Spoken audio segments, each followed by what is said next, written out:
तो हेलो दोस्तों, गणेशा वर्ल्ड के इस यूट्यूब चैनल में मैं राहुल सर आप सब दोस्तों का बहुत बहुत स्वागत करता हूं। तो दोस्तों हमारी जो है ना 12th केमिस्ट्री की जो सीरीज है कंटिन्यू आपको चल रही है, कंटिन्यू आपको प्रोवाइड करा रहे हैं। तो आपने अगर जो पिछली वीडियोस नहीं देखी हैं तो आप चैनल की प्लेलिस्ट में जाकर सारी वीडियोस देख सकते हो और क्रम से आप पढ़ाई को अपना अच्छे स्तर पे ला सकते हो। तो दोस्तों आज का हमारा 12th केमिस्ट्री का टॉपिक है एमिनो अम्ल। जी हाँ दोस्तों, एमिनो अम्ल। ठीक है, तो ये एमिनो अम्ल क्या टॉपिक है, क्या होता है, ये बहुत जरूरी है हमारे लिए, इसको हम पढ़ेंगे। ठीक है, तो हेडिंग डाल लीजिए आप लोग सब एमिनो। तो आपको समझा देते हैं, बता देते हैं कि मेरे भाई जो आपका एमिनो अम्ल है मेरे भाई जो आपका एमिनो अम्ल है, ये एमिनो अम्ल आपका कार्बनिक यौगिक है। क्या है भाई? कार्बनिक यौगिक है। ठीक है, जैसे कार्बनिक यौगिक आप जानते हो ना, ऑर्गेनिक केमिस्ट्री आप पढ़ के आए हो ना, तो ये आपका कार्बनिक यौगिक है। ठीक है, ऑर्गेनिक कंपाउंड है। ठीक है, कार्बनिक यौगिक है। बट ये सर कैसा यौगिक है, ये सर कैसा यौगिक है, ये हमें आप बताओ। ठीक है, तो एमिनो अम्ल क्या है? कार्बनिक यौगिक है। बट कैसा यौगिक है, कैसा यौगिक है वो हमें जानना। ठीक है, तो मेरे भाई एमिनो अम्ल एक ऐसा कार्बनिक यौगिक होता है जिसमें एमिनो समूह मतलब सिंगल बॉन्ड NH2, ये आपका एमिनो समूह होता है, एमिनो समूह होता है। और सिंगल बॉन्ड COOH ये आपका कार्बोक्सिलिक समूह होता है। ठीक है ना भाई, कौन सा?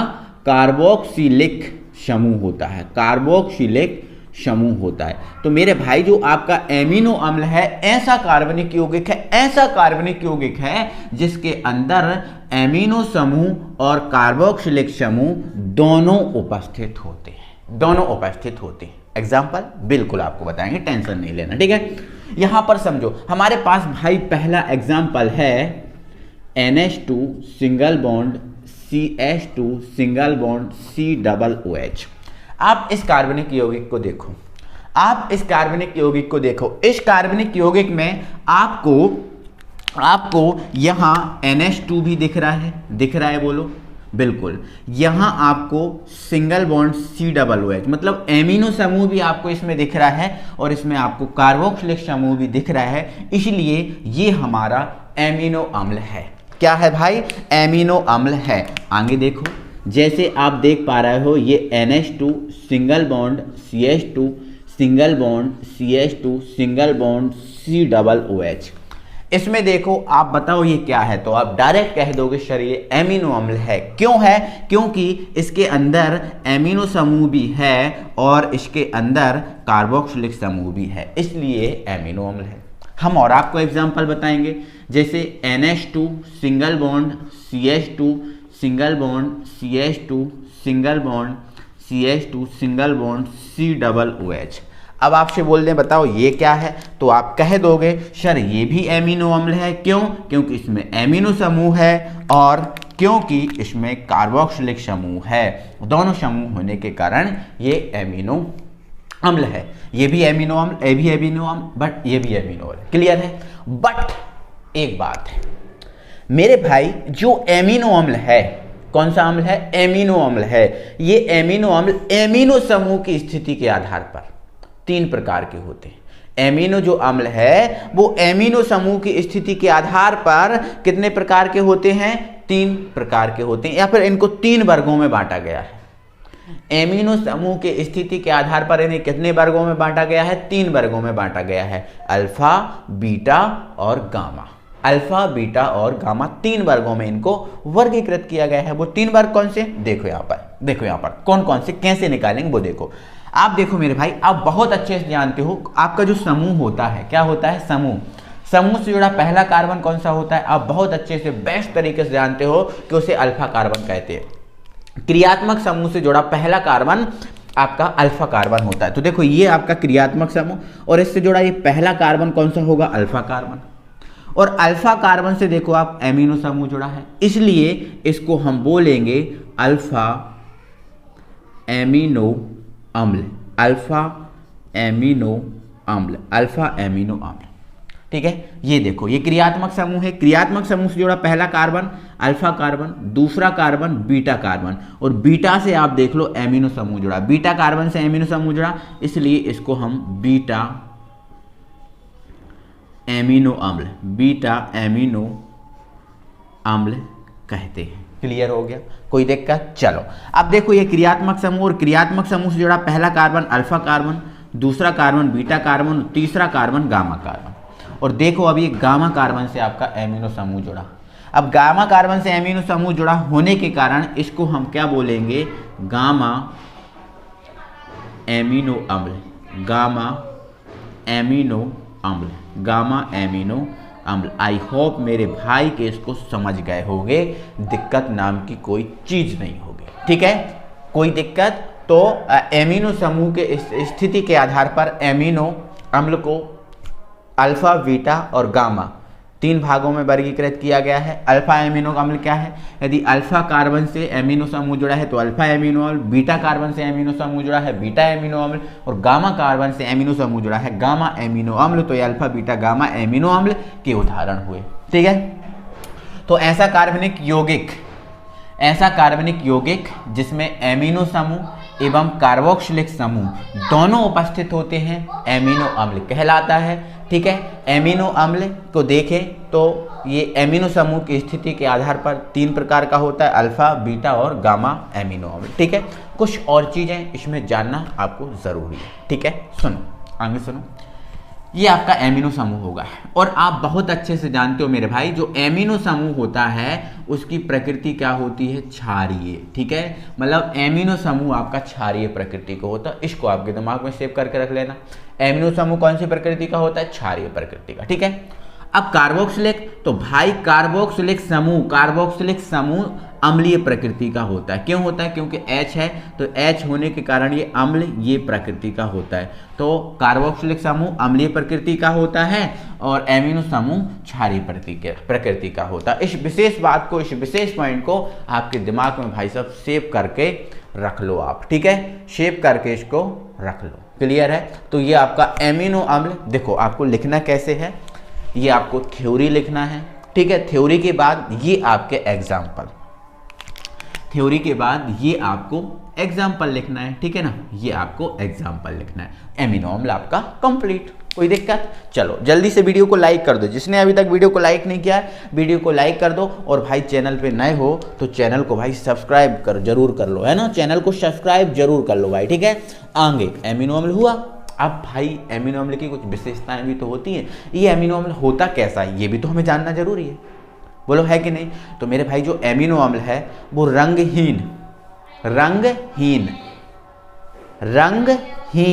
मतलब कोई रंग ना हो, जिसका रंगहीन का मतलब कोई रंग ना हो। तो एमिनो अम्ल रंगहीन क्रिस्टलीय पदार्थ है, रंगहीन पदार्थ है, क्रिस्टलीय पदार्थ। आगे जो एमिनो अम्ल है ये स्वाद में मीठे होते हैं। जो एमिनो अम्ल है ना, ये जो आपका एमिनो अम्ल होता है ये स्वाद में मीठे होते हैं। स्वाद में कैसे होते हैं? मीठे, और जल में घुल जाते हैं, जल में विलय हो जाते हैं, मिल जाते हैं। ठीक है, और इसका गलनांक क्वथनांक जो है ना उच्च होता है, क्योंकि कार्बनिक यौगिक है, कार्बनिक यौगिकों का तो गलनांक क्वथनांक उच्च होता ही है। तो ये इनकी विशेषता है। क्लियर? अब एक और बात समझो कि भाई देखो ये तो हम समझ गए ना, इतना कोई दिक्कत नहीं है ना इसमें तो। ठीक है, अब हमें और कुछ चीजें भी तो जानना है। और कुछ चीजें क्या है मेरे भाई? जो आपका एमिनो अम्ल है, क्या है आपका? एमिनो अम्ल है। ये एमिनो अम्ल जब बहुत सारे एमिनो अम्ल आपस में मिल जाए, देखो एमिनो अम्ल क्या है? ऐसा कार्बनिक यौगिक है जिसमें एमिनो समूह और कार्बोक्सिलिक समूह होता है, ये हम जान गए मेरे भाई। अब हम क्या बता रहे हैं वो समझो मेरे भाई। हम कह रहे हैं कि जब एमिनो अम्ल बहुत सारे एमिनो अम्ल मिल जाएं, बहुत सारे एमिनो अम्ल मिल जाएं तो एक इकाई बनती है। इस इकाई को हम क्या बोलते हैं? इस इकाई को मेरे भाई हम क्या बोलते हैं? उस इकाई को मेरे भाई हम बोलते हैं प्रोटीन। क्या भाई साहब? प्रोटीन बोलते हैं। क्या बोलते हैं? प्रोटीन बोलते हैं। तो अब कोई कहे कि प्रोटीन किससे बना, तो कह देना एमिनो अम्ल से बना। कह देना क्या? एमिनो अम्ल से बना। प्रोटीन कहे कोई किससे बना, तो कह देना एमिनो अम्ल से बना। अब कोई कहे कि प्रोटीन क्या है, तो कह देना बहुलक है। क्या है? बहुलक है। बहुलक है। अब कोई कहे किसका बहुलक है तो कह देना एमिनो अम्ल का बहुलक है। एमिनो अम्ल का क्या है? बहुलक है। कौन? प्रोटीन। तो प्रोटीन क्या है? बहुलक है। किससे बनता है? एमिनो अम्ल से बनता है। ठीक है, तो प्रोटीन क्या है? बहुलक है। किसका? एमिनो अम्ल का। ठीक है, अब एमिनो अम्ल क्या है? तो एकलक है। ठीक है, आप जानते हो ना, जैसे मान के चलो बहुत सारे एमिनो अम्ल मिल जाए तो बहुलक बन गया। बहुलक एक बड़ा अणु है। बहुलक क्या है? एक बड़ा अणु। जो बड़ा अणु होता है उसे बहुलक, और जो छोटी इकाई होती है उसको एकलक बोलते हैं ना। बहुलक वाले सिस्टम में चलता है ना, जो छोटी इकाई उसको एकलक, जो बड़ी इकाई उसको बहुलक। तो प्रोटीन क्या है? बहुलक है। बहुलक है, पॉलीमर। क्या है? पॉलीमर। ठीक है, और पॉलीमर किसका है? एमिनो अम्ल का। तो एमिनो अम्ल किसका क्या है? एकलक है। क्या है? एकलक। किसका एकलक है? प्रोटीन का एकलक है। ठीक है, ये कॉन्सेप्ट समझे? आगे समझो। आगे भी हमें चीजों को जानना जरूरी है। आगे भी हमें चीजों को जानना जरूरी है मेरे भाई। ये है, जो बहुत सारे एमिनो अम्ल मिलते हैं तो भाई कुछ ना कुछ उसके अंदर बंध तो बनता होगा। क्या ऐसे ही बन जाते हैं? बताओ। अगर हम आपसे जुड़े हैं तो कोई ना कोई हमारे अंदर रिश्ता है। जब हम आपसे जुड़े हैं, बोलो, टीचर और स्टूडेंट का रिश्ता है, तब आपसे जुड़े हैं। तो मेरे भाई कोई जुड़ता है ना तो किसी ना किसी बंध के कारण जुड़ता है। कोई ना कोई बंध इसके अंदर होता है। तो एमिनो अम्ल आपस में जिस बंध के कारण जुड़ते हैं, एमिनो अम्ल आपस में जिस बंध के कारण जुड़ते हैं उसे भाई साहब हम कहते हैं पेप्टाइड बंध। पेप्टाइड बंध। ठीक है, ध्यान रखना, ये चीज आप नोट करके लिख लो। एमिनो अम्ल आपस में जिस बंध के कारण जुड़े होते हैं उसे पेप्टाइड बंध कहते हैं। मतलब एमिनो अम्ल आपस में जुड़ेंगे वो क्या होगा? आपका पेप्टाइड बंध। तो आपका ये टॉपिक है पेप्टाइड बंध। तो जान लेते हैं ये पेप्टाइड बंध होता क्या है। पेप्टाइड जो है ना मेरे भाई, इसका दूसरा नाम एमाइड भी होता है। ठीक है, तो पेप्टाइड या एमाइड, जिसको हम जानेंगे। ठीक है ना, तो अब यहां पर समझेंगे हम बहुत अच्छे से। ठीक है, यहां देखो, ये हमारे पास CH2 सिंगल बॉन्ड COOH और ये लिखा है NH2। ये लिखा है NH2। अब हम आपसे बोले कि बताओ भाई ये क्या है, तो आप कह दोगे सर ये एमिनो अम्ल है। क्या है? एमिनो अम्ल। हम बोलेंगे क्यों? कहना कि सर इसमें NH2 और COOH है इसलिए एमिनो अम्ल है। ठीक है, चलो, प्लस ये NH2 NH2। ठीक है, यहाँ CH2, यहाँ CH2 और ये COOH। अब हम आपसे बोले बताओ भाई ये क्या है, तो आप कह दोगे कि सर ये भी एमिनो अम्ल है। ये भी एमिनो अम्ल है। ये भी एमिनो अम्ल है। ठीक है, कोई दिक्कत नहीं। तो ये क्या है सर? 2 एमिनो अम्ल है। क्या है? 2 एमिनो अम्ल। बिल्कुल भाई, 2 एमिनो अम्ल ही है। तो मेरे भाई होता क्या है, जब 2 एमिनो अम्ल है, 2 एमिनो अम्ल है, जब 2 एमिनो अम्ल आपस में क्रिया करते हैं, ये जैसे 2 एमिनो अम्ल दिख रहे हैं ना, ये आपस में क्या करते हैं? क्रिया। ये आपस में क्या कर रहे हैं? क्रिया। तो जब 2 एमिनो अम्ल आपस में क्रिया करते हैं तो होता क्या है मेरे भाई, जो एक एमिनो अम्ल होता है, क्या होता है? एक एमिनो अम्ल का जो एमिनो समूह, एक एमिनो अम्ल का कौन सा समूह? एमिनो समूह। भाई साहब हम क्या कह रहे हैं आपसे? एक एमिनो अम्ल का कौन सा समूह? एमिनो समूह। एमिनो, जैसे मान लो इसका एमिनो समूह, दूसरे एमिनो अम्ल, ये आपका पहला एमिनो अम्ल है और ये आपका दूसरा एमिनो अम्ल है। यदि जब 2 एमिनो अम्ल आपस में क्रिया करते हैं तो एक एमिनो अम्ल का एमिनो समूह दूसरे एमिनो अम्ल के कार्बोक्सिलिक समूह, दूसरे एमिनो अम्ल के कार्बोक्सिलिक समूह से क्रिया करता है और जल का अणु बाहर निकाल देता है। देखो जैसे आपको दिख रहा है NH2, 2 H है ना, तो एक H को आप इस तरफ लिख दो, एक H को आप इस तरफ लिख दो, कोई बुराई है? देखो NH2 था ना, तो एक H इधर लिख दिया, एक H इधर लिख, फिर भी NH2 है। ठीक है, तो ये आपस में क्रिया करेंगे और जल के अणु को क्या कर देंगे? बाहर। तो ये जो OH दिख रहा है, ये जो OH दिख रहा है, ये OH इस H के साथ क्रिया करके जल के अणु को कर देगा बाहर। जल का अणु हो गया बाहर। बिल्कुल हो गया। जब एक एमिनो मतलब जब 2 एमिनो अम्ल आपस में क्रिया करते हैं तो एक एमिनो अम्ल का एमिनो समूह और दूसरे एमिनो अम्ल का कार्बोक्सिलिक समूह आपस में क्रिया करता है और ये दिख रहा है ना, जल के अणु को बाहर कर दिया। NH2 था, उसको तरीके से लिख दिया, H OH से क्रिया करके जल के अणु को बाहर कर दिया, जल के अणु को बाहर कर दिया। अब बचा क्या? वो देखो यहाँ लिख दे रहे हैं हम, बचा क्या? इधर क्या है? NH2, ये रहा NH2।